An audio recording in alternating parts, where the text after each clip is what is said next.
কিছু কিছু আলু পোস্ত আছে দেখবেন মুখে দিলেই মনে হবে এইটাই। আবার কিছু আলু পোস্ততে সব ইনগ্রেডিয়েন্ট ঠিক থাকলেও সেই ফ্লেভারটা সামাও আসে না।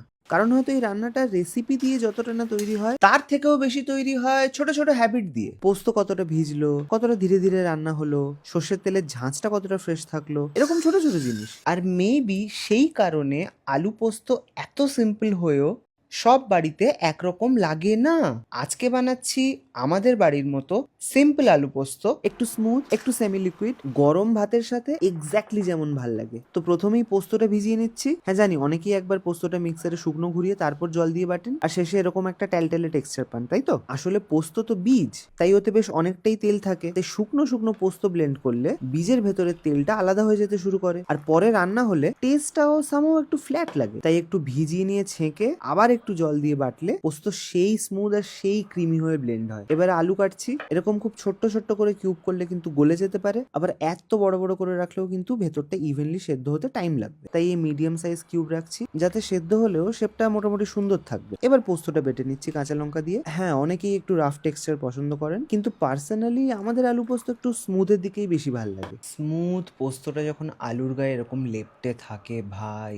এবারে সর্ষের তেলটা একদম প্রপারলি গরম হয়ে গেলে ইউজুয়াল কালো জিরে, কাঁচা লঙ্কা, এইবারে আলুগুলো দিয়ে একটু ভেজে নিচ্ছি। না একেবারে কুড়কুড়ে ক্রিস্পি করার জন্য না, শুধু বাইরের লেয়ারটা একটু সেট করার জন্য। এখানে একটু নুন, একটু হলুদ, অনেকে দেন না, আমরা দিই। তারপর ঢাকা দিয়ে আলুগুলোকে একটু সেদ্ধ হতে দিচ্ছি, কারণ পোস্ত বাটা দেওয়ার পরে কিন্তু আলুগুলো প্রপারলি সেদ্ধ করা একটু ডিফিকাল্ট হয়ে যায়। তাই আগের থেকে একটু হেড স্টার্ট দিয়ে রাখলাম। 5 মিনিট পর ঢাকা খুলে আলু যখন 50% ডান পোস্ত বাটা, এই স্টেজে কিন্তু আর ঢাকা দেবো না, কারণ পোস্তর যে একটা র স্মেল আছে সেটা প্রপারলি চলে যাওয়া কিন্তু খুব ইম্পর্টেন্ট। একটু চিনি দেবো, চিনিটা কিন্তু মিষ্টি করার জন্য নয়, শুধু পোস্তর ফ্লেভারটা একটু ব্যালেন্স করার জন্য। যখন শুকে দেখবেন মোটামুটি কাঁচা গন্ধটাও চলে গেছে আর তেলটাও স্লাইটলি আলাদা হতে শুরু করেছে, বুঝবেন ইটস টাইম। কনসিস্টেন্সি অ্যাডজাস্ট করার জন্য একটু গরম জল, তারপর লো ফ্লেমে আর 2 থেকে 3 মিনিট কুক হতে দেবো। আমরা এখানে একটু সেমি লিকুইড টেক্সচারই রাখছি, কারণ পার্সোনালি গরম ভাতের সাথে মাখার সময় এই টেক্সচারটাই সবচেয়ে মাখো মাখো লাগে। আলু সেদ্ধ হয়েছে কিনা চেক করবো, হ্যাঁ ভেঙে তো চেক করা যায়, কিন্তু আর একটা সহজ উপায়ও আছে। যখন আলুর এই সার পেজগুলো এরকম রাউন্ড হতে শুরু করবে তখন বুঝবেন আলু মোটামুটি ভেতর থেকে নরম হয়ে গেছে। শেষে একটু কাঁচা সর্ষের তেল আর চেরা কাঁচা লঙ্কা,